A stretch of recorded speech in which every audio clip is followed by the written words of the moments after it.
We return now to our coverage of COVID-19 and a look at what's happening around the world. Senior Foreign Affairs correspondent Liz Palmer reports from London.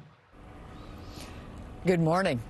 Well, first, the good news. The number of COVID deaths worldwide peaked at the end of January, and it's been in decline ever since.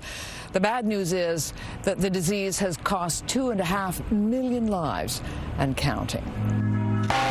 This week, Europe marked a solemn anniversary. It's been a year since the coronavirus exploded here. The Swiss observed a minute of silence for victims. Thankful things are improving, but the crisis in Europe isn't over.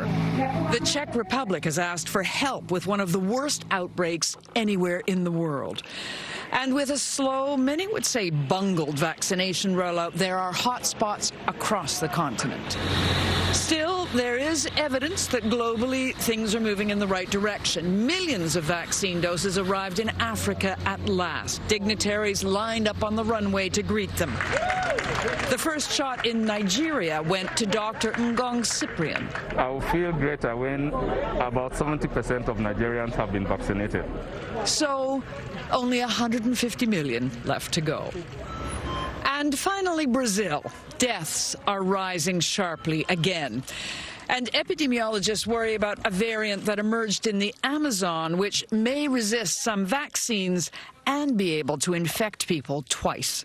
The advice from Jair Bolsonaro, Brazil's president: stop whining.